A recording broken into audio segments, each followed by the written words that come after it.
Hello and welcome to Mystic Melodies, Tune In Tuesday with LaFlamme. We are continuing our short series on tunes and tarot, inspired music using our intuition, source, and universe, and tapping into our creative inner selves to develop our composition skills. So welcome back. We are going to do a quick little recap. Last two episodes, the first one we did our harmony card, the foundation for our story of our song, and we had the strength card, which was a fabulous start. And then we went into our melody, which we had the chariot card, and that was last week. So if you haven't seen either of those episodes yet, be sure to check them out as we're heading into the third element of our composition with source and universe. Yay! So the third element for our composition is rhythm, which is super exciting. It's the pace, the tempo, and the beat. And this week, universe gave me the 8 of Pentacles. Super cool.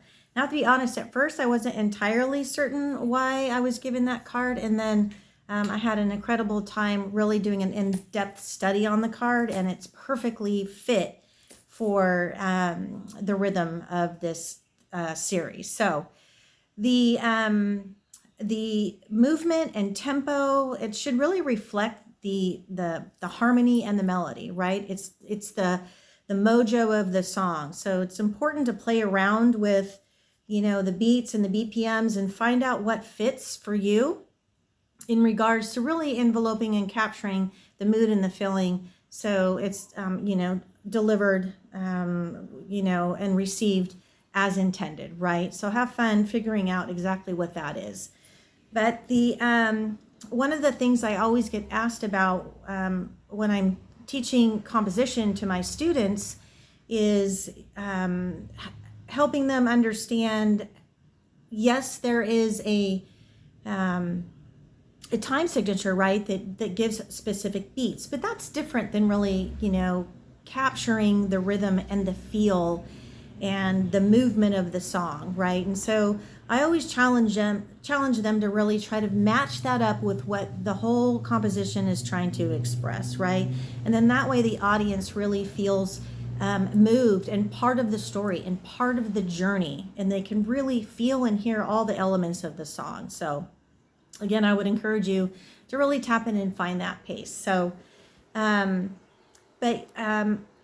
quick side note is, another thing that's really important is if you're going to be laying lyrics on your song, or maybe using an instrument to specifically deliver the melody, having that right tempo, having that right, flow and whatnot really makes a difference. So you want to kind of match that up, right? You want to pull it all together and make sure that, if it's too fast, your words aren't going to come out the way that you want them to. If it's too slow, it's going to kind of drag. So there really is sort of a little niche of, blending it all together. And that's why I tell you to, always experiment with the rhythm and the beat.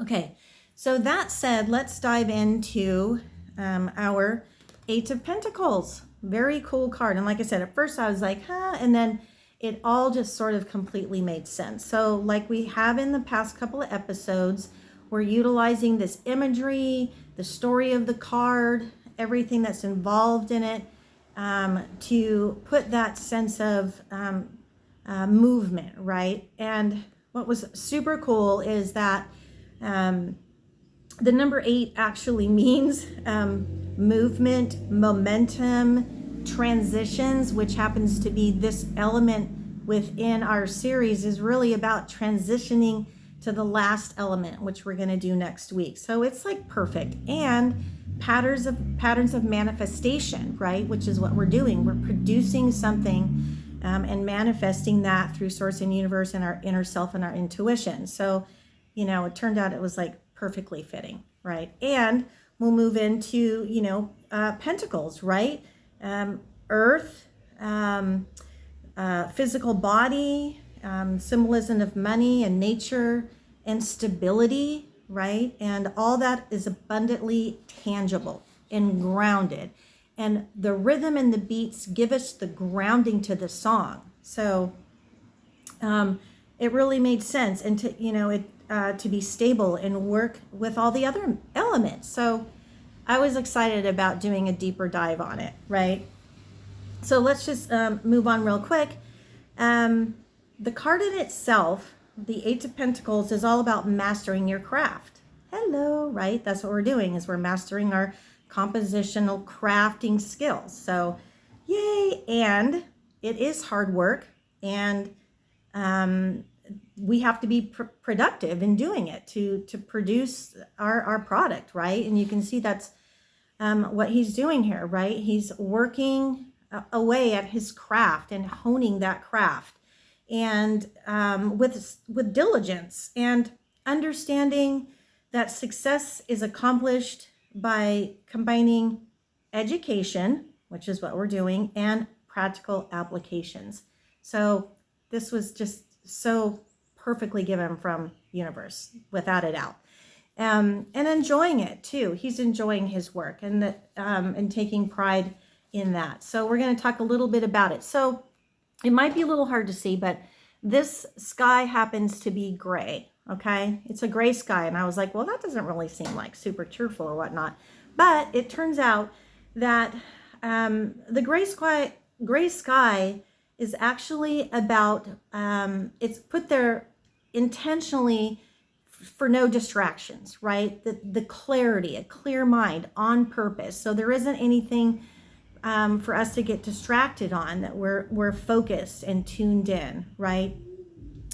And then the blue shirt, I was like, of all the shirt colors that they could have chosen way back when, right?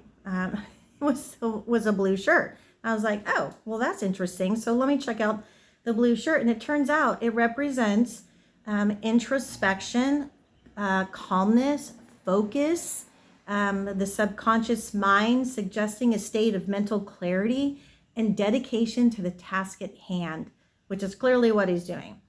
It reflects deep concentration, thoughtful engagement with our work, emphasizing a mindful and disciplined approach to mastering a craft, which is completely fitting for where we're at in our series of composition and developing our inner skills, our inner self, tapping in to our intuition, and really bringing forth our best abilities and honing that craft again, right?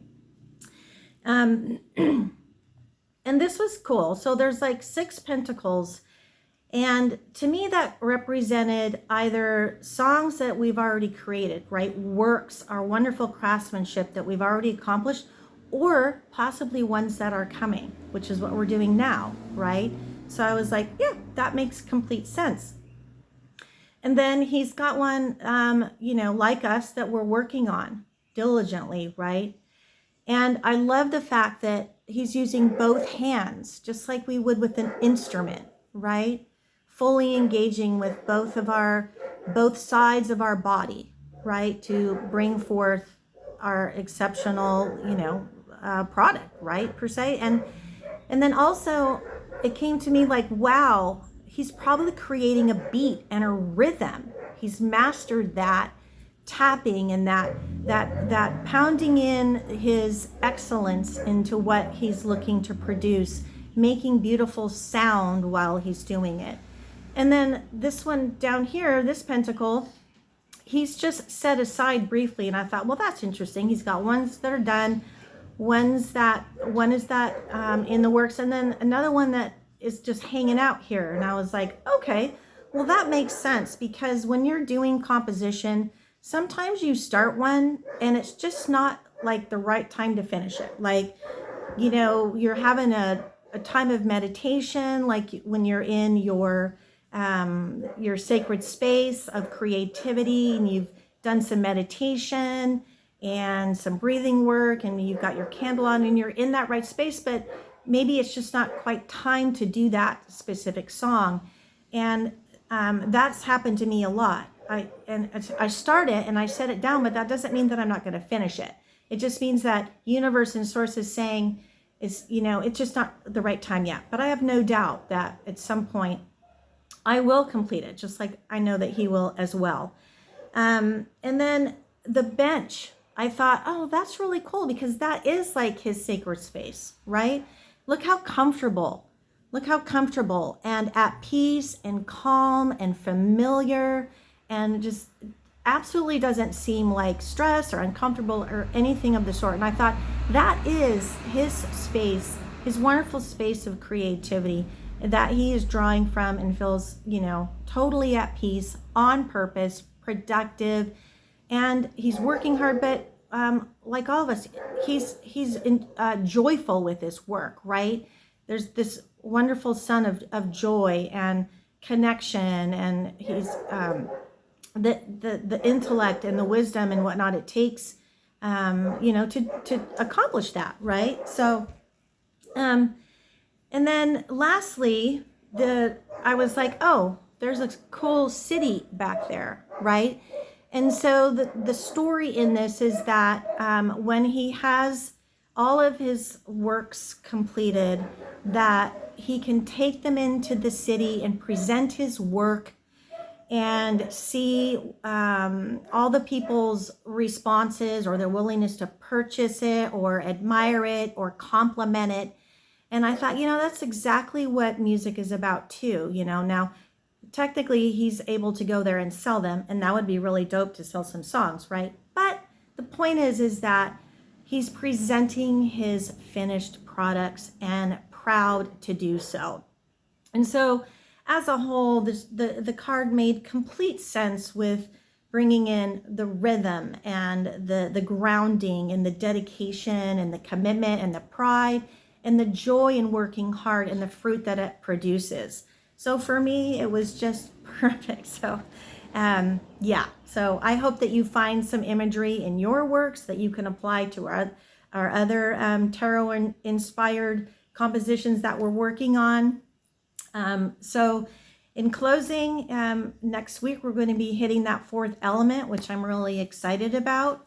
And so I hope you'll join us for that last one. And we'll talk about, some of the actual technical aspects that go into finishing a composition.